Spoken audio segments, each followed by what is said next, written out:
ರಾಜ್ಯದಲ್ಲಿ ಹೊಸ ಕೈಗಾರಿಕೆಗಳ ಸ್ಥಾಪನೆಗಾಗಿ ಬಂಡವಾಳ ಹೂಡಿಕೆ ಆಕರ್ಷಿಸಲು ಸರ್ಕಾರವು ಕಾಲಕಾಲಕ್ಕೆ ಕೈಗಾರಿಕಾ ನೀತಿಗಳನ್ನು ಜಾರಿಗೆ ತರುತ್ತಿದೆ ಎಂದು ಬೃಹತ್ ಮತ್ತು ಮಧ್ಯಮ ಕೈಗಾರಿಕಾ ಸಚಿವ ಎಂಬಿ ಪಾಟೀಲ್ ವಿಧಾನ ಪರಿಷತ್ತಿನಲ್ಲಿಂದು ತಿಳಿಸಿದ್ದಾರೆ.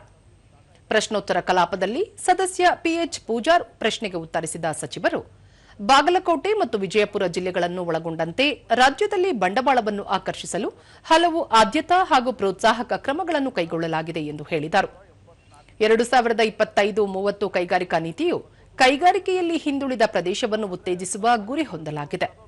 ಕೈಗಾರಿಕೆಯಲ್ಲಿ ಹಿಂದುಳಿದ ತಾಲೂಕುಗಳಲ್ಲಿ ಹೂಡಿಕೆಗಳನ್ನು ಪ್ರೋತ್ಸಾಹಿಸುವ ಉದ್ದೇಶದಿಂದ ಈ ನೀತಿಯಲ್ಲಿ 3 ವಲಯಗಳಾಗಿ ರಾಜ್ಯದ ಜಿಲ್ಲೆಗಳನ್ನು ವರ್ಗೀಕರಿಸಿದೆ.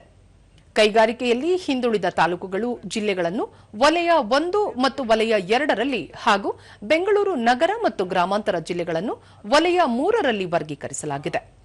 ರಾಜ್ಯದ ಸಮತೋಲನ ಕೈಗಾರಿಕಾ ಅಭಿವೃದ್ಧಿಯನ್ನು ಖಚಿತಪಡಿಸಿಕೊಳ್ಳಲು ಕೈಗಾರಿಕೆಯಲ್ಲಿ ಹಿಂದುಳಿದ ಜಿಲ್ಲೆಗಳು ತಾಲೂಕುಗಳಲ್ಲಿ ಹೂಡಿಕೆಗಳನ್ನು ಆಕರ್ಷಿಸಲು ಹೆಚ್ಚಿನ ಪ್ರೋತ್ಸಾಹ ನೀಡಲಾಗುತ್ತಿದೆ ಎಂದರು. ದೇಶ ವಿದೇಶಗಳ ಹಲವಾರು ಪ್ರತಿಷ್ಠಿತ ಕಂಪನಿಗಳೊಂದಿಗೆ ಕರ್ನಾಟಕದಲ್ಲಿ ಬಂಡವಾಳ ಹೂಡಲು ಸಭೆಗಳನ್ನು ನಡೆಸಲಾಗುತ್ತಿದೆ ಎಂದು ಉತ್ತರಿಸಿದರು. ಪ್ರಮಾಣ ಹೆಚ್ಚಿಗೆ ಮಾಡಿ ಅಂತ ಹೇಳಿ ಕೂಡ ನಾವು ಅವ್ರಿಗೆ ಸೂಚನೆ ಕೊಡ್ತೀವಿ. ಬಟ್ ಅವರು ಕೊಟ್ಟಿದ್ದಾರೆ ಕಾರಣ ಏನಂತ, ಯಾಕೆ ನಮಗೆ ಇದು ಆಗಿಲ್ಲ ಅಂತ ಹೇಳಿ ಓದಿ ಹೇಳ್ಬೇಕಾದ್ರೆ ಹೇಳ್ತೀನಿ.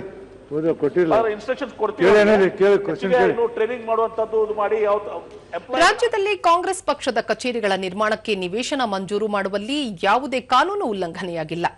ಆದ್ದರಿಂದ ಯಾವುದೇ ಮಂಜೂರಾತಿಯನ್ನು ರದ್ದುಪಡಿಸುವ ಪ್ರಶ್ನೆ ಉದ್ಭವಿಸುವುದಿಲ್ಲ ಎಂದು ನಗರಾಭಿವೃದ್ಧಿ ಸಚಿವ ಬಿಎಸ್ ಸುರೇಶ್ ಮಾಹಿತಿ ನೀಡಿದ್ದಾರೆ. 150 ಕೋಟಿ ರೂಪಾಯಿಗಳು ಕೊಟ್ಟಿದ್ದೀನಿ ಸರ್. ಈಗ ಇನ್ನೊಂದು 15-20 ದಿವಸದಲ್ಲಿ ಕೆಲಸಗಳನ್ನ ಮಾಡಿ ಮತ್ತೆ ಸಂಚಾರ ಮುಕ್ತ ಮಾಡಲಿಕ್ಕೆ ಏನೇನು ಕ್ರಮಗಳನ್ನು ನನ್ನ ಇಲಾಖೆಯಿಂದ ತಗೋಬೇಕು ಅದನ್ನೆಲ್ಲ ಕೆಲಸಗಳನ್ನು ನಾವು ಮಾಡ್ತೀವಿ ಅಂತ ಹೇಳಲಿಕ್ಕೆ